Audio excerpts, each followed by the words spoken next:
Bonsoir à tous, bienvenue dans votre émission La Réunion Lila. On espère que vous êtes en forme. En tout cas, on va tout faire pour que cette forme devienne un bien-être. On en parle dans Causement Réunionnais. Et la personne qui est à même de le faire est bien mieux que moi. Bonsoir Estelle Olivier, vous êtes... Quelle est votre fonction ? Alors bonsoir Monsieur Gismi Ramoudou. En tout cas, ça me fait plaisir d'être reçue aujourd'hui sur votre plateau. Donc ma fonction, je suis esthéticienne, gérante esthéticienne, donc depuis déjà 10 ans, et j'apporte le bien-être aux Réunionnaises et aux Réunionnais. Alors, ça, les politiques le promettent à chaque élection. Vous venez de le promettre. On va essayer de le définir. Ça veut dire quoi, bien-être pour vous ? Alors, bien-être, déjà, c'est se sentir bien dans son corps, dans son esprit. Et puis nous, à travers certaines techniques, justement, on va permettre aux personnes de prendre conscience à un instant T déjà de leur état corporel et mental. Et on va essayer de venir l'améliorer. Je vais changer un petit peu. Quand on dit bien-être aujourd'hui, je dis pas ça pour être malicieux. Il y a ceux qui parfois préfèrent planer avec de la drogue ou du zamal. Il y a ceux qui font de la méditation. Le bien-être aujourd'hui, comment il faudrait le définir ?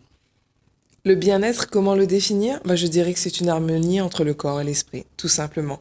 Après, à travers la solution que certains veulent choisir, ça, il n'y a pas de problème, mais c'est vraiment être en harmonie avec son corps et son esprit. On peut très bien être forte demain et se dire, je fais le choix de respecter ça, comme les Miss Rondes en règle générale, qui s'assument entièrement et qui sont totalement bien dans leur corps. On va avoir peut-être des personnes qui seront plutôt fines, très fines, et qui auront cet équilibre. Le tout, c'est juste de se satisfaire et de se plaire à soi-même. Comment, puisque les individus sont très différents, comment un institut de beauté arrive à trouver justement cet équilibre entre le corps et l'esprit ? Tout simplement en écoutant son client, en comprenant son désir, son souhait, son mal-être, et en l'aidant tout simplement à retrouver cet équilibre. Voilà. Comment faire en sorte que le client ou la cliente apprend ou apprenne à écouter son corps ? Alors, Parce que c'est votre démarche apparemment. Exactement. C'est-à-dire que souvent, on est conduit dans un rythme du travail. Par exemple, les enfants, aussi à la maison. Donc, on a vraiment ce rythme perpétuel, on va dire. On se lève le matin, on enchaîne, on va travailler 8 heures, on rentre à la maison, on refait les choses au quotidien de la maison, l'enfant à s'en occuper, et on est dans un rythme au quotidien. Des fois, on va avoir une petite douleur, que ce soit crânienne, que ce soit au niveau du genou, des pieds. En fait, c'est se dire que d'écouter son corps. Et souvent, qu'est-ce qu'on va faire ? On va se dire, oh mais non, c'est pas grave, ce sera pour plus tard, jusqu'au jour où justement, il y a ce fameux pic. Et là, tout d'un coup, ça devient médical, donc plus grave. Et en écoutant ces petites choses, en fait, c'est là où le corps va nous dire, écoute, On n'a pas parlé d'abord de la souffrance psychologique qui se transforme en souffrance organique. Oui. Parce que si le corps met un moment pour vous envoyer un message, la souffrance, elle est d'abord psychologique. Oui, tout à fait. La souffrance, elle est d'abord psychologique. On a des souffrances, oui. On a des souffrances qui vont d'abord être psychologiques. Alors là, du coup, vous m'avez arrêté dans mon exemple. C'est-à-dire que déjà, cette routine, déjà, en fin de compte... crée un mal-être. Crée un mal-être. Et tout simplement, comment le régulariser ? Déjà en prenant 5 minutes chaque matin pour soi. Écouter son corps. Là, ça peut être de la méditation, une concentration sur soi, vraiment être dans sa bulle. Moi, je dis souvent aux clientes, je laisse leur choix à elles de voir ce qu'elles ont envie de choisir comme pratique, mais être dans sa bulle, s'interroger, se dire, bonjour Estelle, comment tu vas ? Qu'est-ce qui se passe aujourd'hui ? Qu'est-ce qu'on fait ? On s'écoute en fait. On prend vraiment 5 minutes pour soi. Et aujourd'hui, souvent, avec les téléphones portables, généralement, ça peut être la première chose qu'on fait. On va avoir l'œil déjà sur son appareil directement. Moi, ce que je conseille souvent, c'est de le mettre de côté pendant 15 minutes, vraiment s'écouter.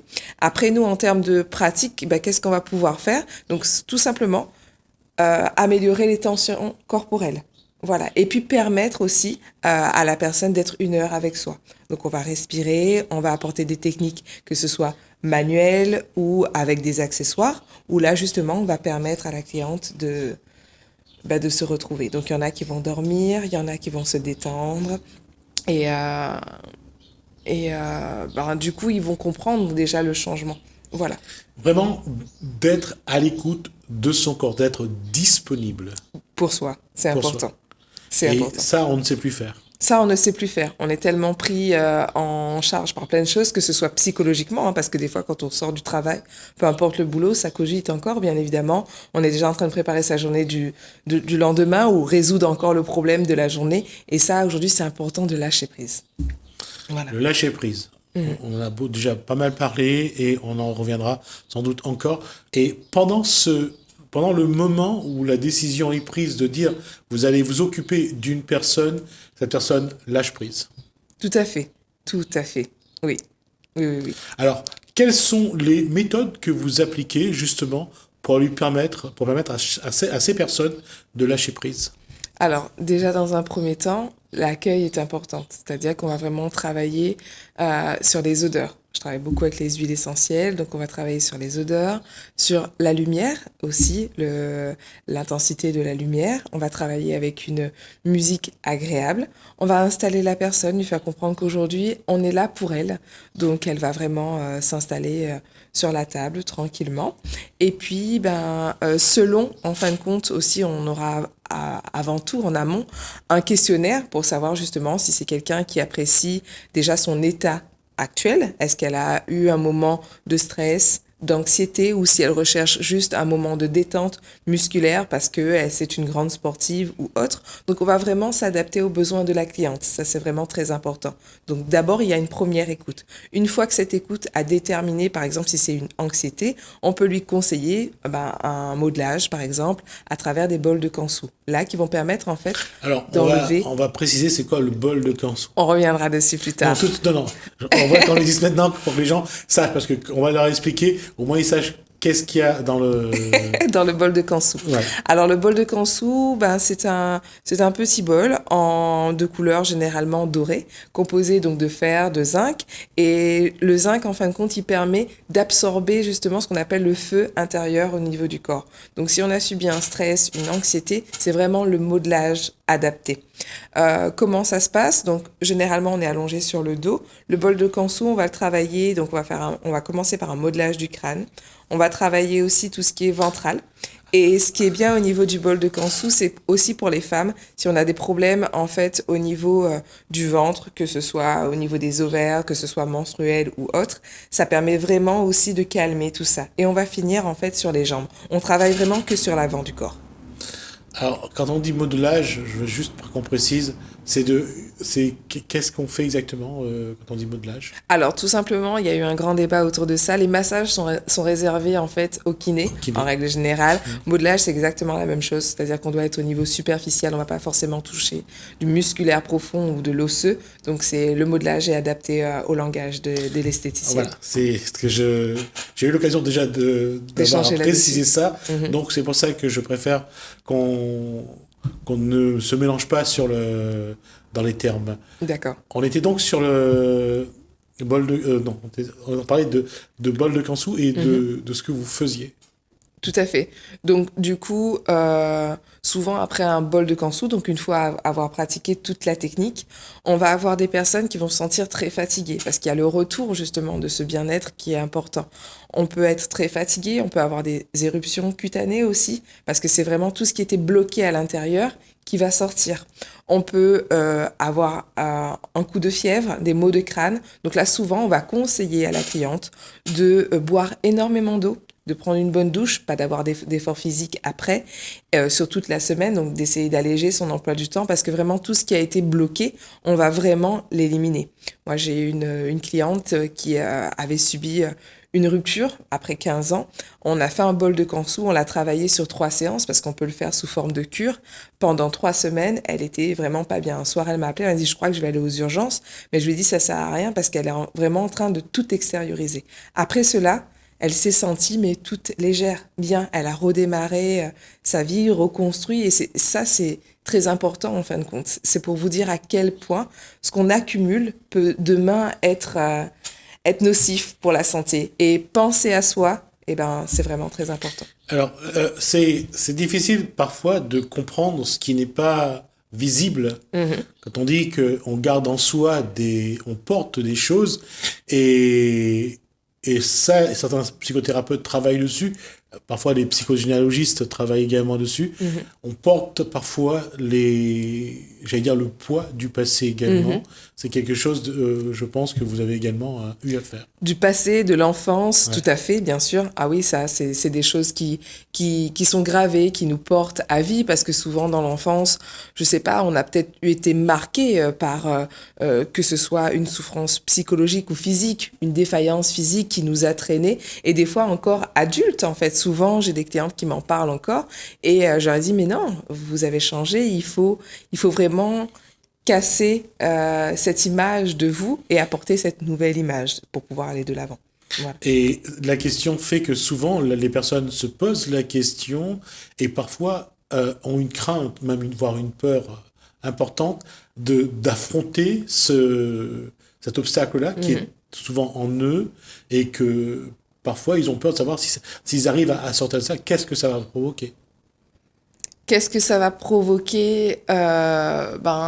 Déjà, ce sera un vrai soulagement intérieur, c'est-à-dire que quand on portera à ce sujet, on n'aura pas forcément l'envie de se rétracter ou de crier, de se défendre. Les gens peuvent pas forcément comprendre, ou de pleurer.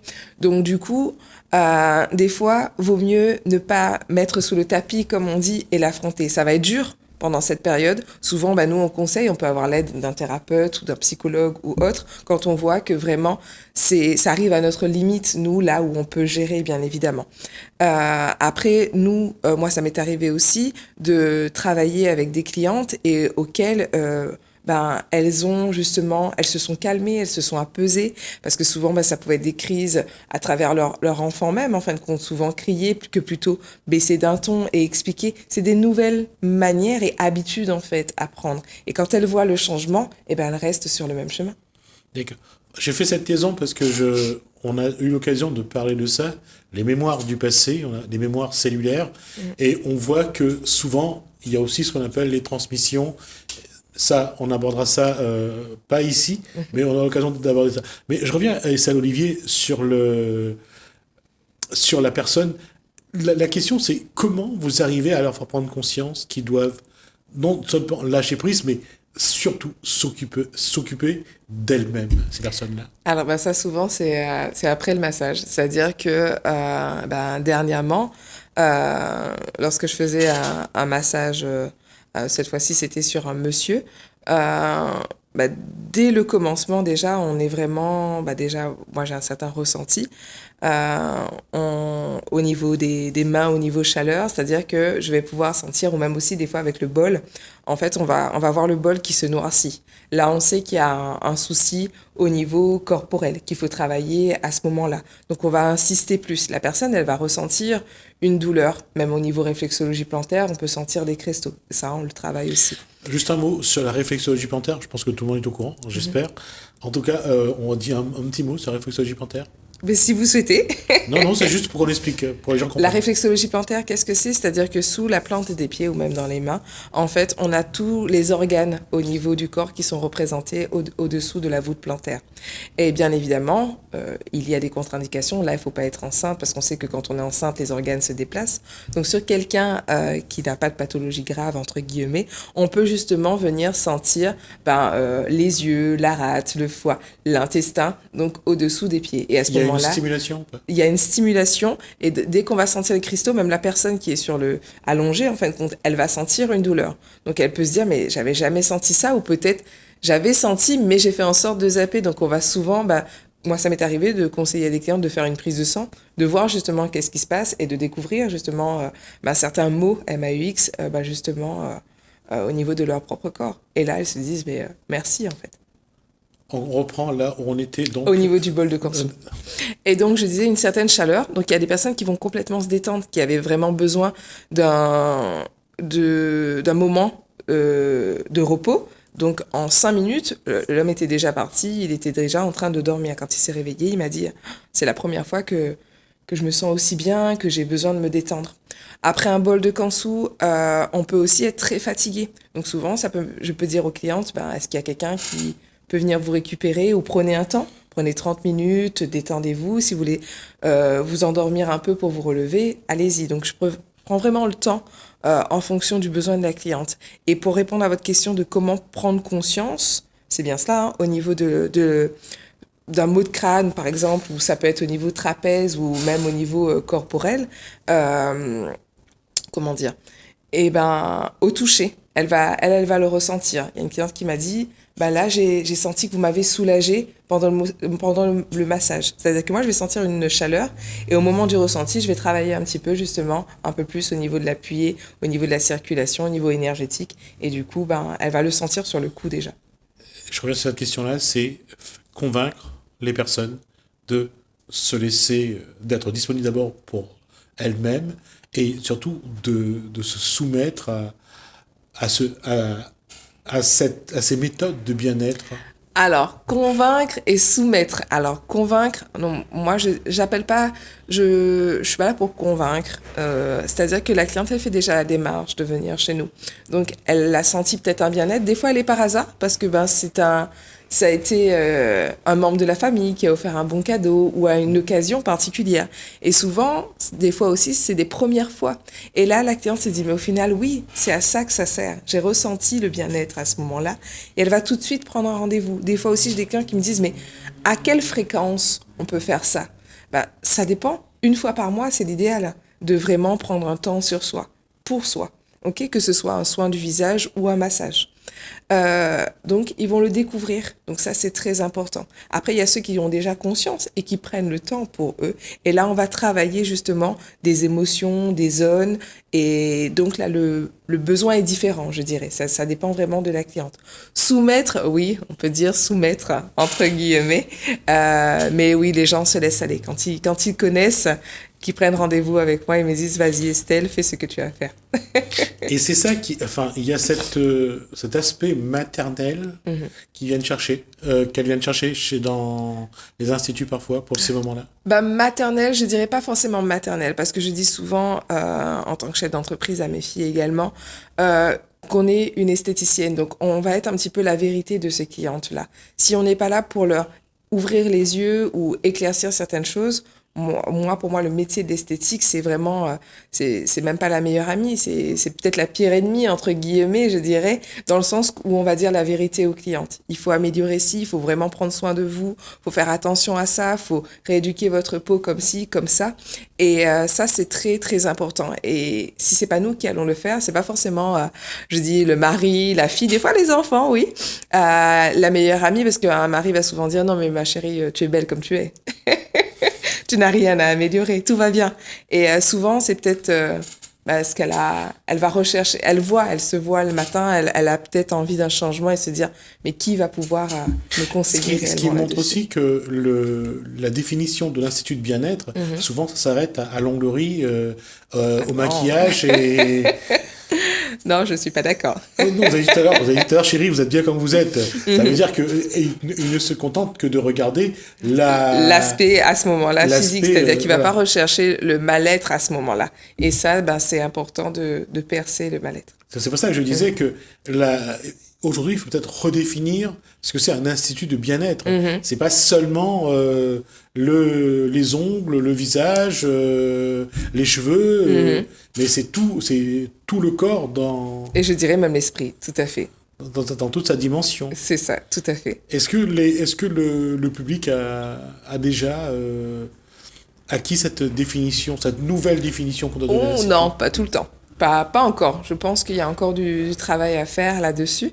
Après, si on part là, on était sur un institut traditionnel. Si on part sur un hammam, un spa, là, par contre, on est vraiment sur quelque chose où les gens prennent conscience que c'est pour le corps, un peu plus le corps, l'esprit, que plutôt un institut traditionnel. Ça, c'est sûr et certain.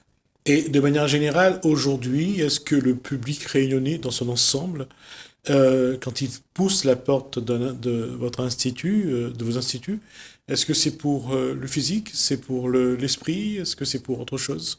Bah déjà, même une simple pose de vernis, déjà, elle attaque l'esprit. Les clients, quand elles regardent leurs ongles, ça fait déjà du bien, ça fait sourire. Et sourire, déjà, c'est très important parce que ça apporte des cellules, justement, positives au mental et au reste du corps.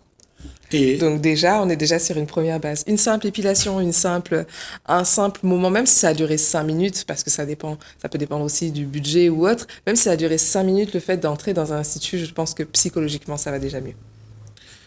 Et j'allais dire, le retour, c'est que vous vous dites que vous avez réussi à ouvrir une porte, c'est quand ils reviennent? Et quand ils reviennent, Quand ils reviennent pour une autre séance. ah ben ils savent que ça va être un moment de plaisir. Et le fait de justement de se dire que c'est un moment de plaisir, qu'ils sont bien accueillis ou ils ont pu se poser ou se livrer, et ben les clientes automatiquement, ben, elles reviennent.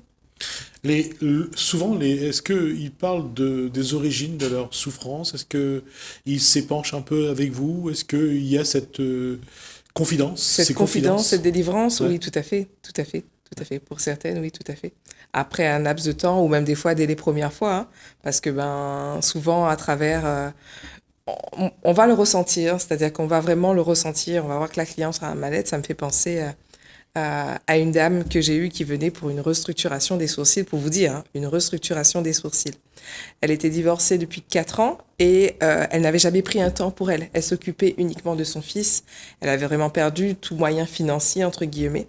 Et avant de commencer, j'ai vu qu'elle était pas bien. Je lui ai dit, prenez une grande inspiration. Je vois que vous pleurez et ça va pas. Détendez-vous, on va discuter et on va voir si vous avez toujours envie de le faire ou pas. Elle me dit, mais j'ai l'impression de m'accorder quelque chose de plus parce que déjà, il y a un coût et je me fais du bien à moi. Pourquoi? Alors que ben, Est-ce c'est à que mon j'ai droit? fils. Est-ce que Est-ce que j'ai j'ai droit? droit? Je lui dis, mais non, c'est pas. J'ai dit, justement, accordez-vous pour une fois. En plus, c'est pas comme si que vous faites un caprice. La restructuration des sourcils, c'est quoi? C'est le fait de redessiner poil à poil un sourcil. Elle en avait vraiment plus et elle souffrait déjà de cette apparence de se voir tous les matins comme ça. Surtout que, ben, monsieur était parti pour quelqu'un peut-être de plus jeune ou autre et ça lui avait fait énormément de mal après presque 27 ans de vie commune. Et je lui dis, mais non, vous avez le droit. Prenez confiance en vous, c'est pour vous. Maintenant, même si c'est un moyen financier, nous, on va jouer le jeu, on va vous aider, on va l'étaler plus qu'il n'en faut, s'il le faut. C'est pas un problème, mais vous devez prendre ce temps pour vous, en fait. C'est important qu'aujourd'hui, vous ayez ce renouveau. Et ce sourcil, en fin de compte, il va vous rappeler aussi à quel point vous êtes importante et que vous, vous êtes fait du bien. Et elle est revenue, c'était une autre personne. Elle m'a dit merci. Et c'est ça, en fait, pour moi, c'est ce frisson qui m'apporte, me dire, ben, qui me motive chaque matin. Changer le regard de l'individu sur lui-même, c'est à quoi vous concourez aussi. Tous les jours. Tous les jours. Et c'est un véritable plaisir. Et on dit ça souvent après, si j'avais su, je l'aurais fait avant, Exactement. j'aurais fait mieux. Mais Exactement. qu'est-ce qui fait que l'être humain a autant de difficultés à franchir le pas? Bah, ça peut être du temps, ça peut être de l'argent, ça peut être des doutes, ça peut être une pression, que ce soit au quotidien, que ce soit enfant ou marital. Ça peut être le travail, ça peut être tellement d'autres choses. Et puis, bah, des fois, c'est se stopper soi aussi. C'est se dire, bon, bah, il y a une aiguille. Là, si je prends le cas de la restructuration ou même au niveau massage. J'ai des clientes au début qui m'ont dit, ah non, mais moi, j'ai un peu de ventre, je suis trop forte, je peux pas me mettre euh, totalement nue, entre guillemets, face à vous. C'est pas possible psychologiquement. Mais là, on va rassurer. Mais vous êtes couverte, il n'y a que mes mains ou autre. On va venir rassurer, justement. Est-ce que aussi il faut changer son regard sur le regard de la personne sur elle-même parce que qu'on ait un peu de rondeur, qu'on ait un peu de ventre, c'est pas ça qui fait qu'on soit une mauvaise personne. Je veux dire que ça c'est notre regard à nous, c'est nous qui nous rabaissons. Oui, tout à fait. Tout à fait. Et ben, qui fait que ça crée énormément de complexes, de stigmatisation. On va rentrer dans une salle, et nous, c'est à ça qu'on va penser, alors que la personne qui est en face, elle va pas forcément penser à ça. Et là, on va parler d'état d'esprit, de mindset. Ça, c'est autre chose. On va conclure là-dessus. Il reste 30 secondes. Qu'est-ce qu'il Très faut bien. dire aux gens justement pour que ça donne envie puis qu'ils se sentent mieux? Eh ben écoutez, moi j'aurais qu'une seule chose à dire, c'est vraiment, mesdames, messieurs, l'état d'esprit pour le travailler entre guillemets, ben c'est en travaillant sur vous entre guillemets et bah, libérer cet esprit, sortez de votre propre délivrance, c'est-à-dire qu'on est vraiment dans ce corps, mais libérer cet esprit. Voilà, je vais plutôt finir là-dessus. 30 secondes. Merci Estelle Olivier donc pour toutes ces bonnes préconisations, en tout cas pour toutes ces décisions. On vous recevra sans doute pour que vous puissiez montrer un petit peu Oui. les éléments que vous utilisez. Comme ça sera plus facile à expliquer et à vous montrer. En tout cas, je vous remercie d'être venu jusqu'à nous. Je vous dis à bientôt. Moi, je vous dis qu'on tourne une page, on se retrouve juste après.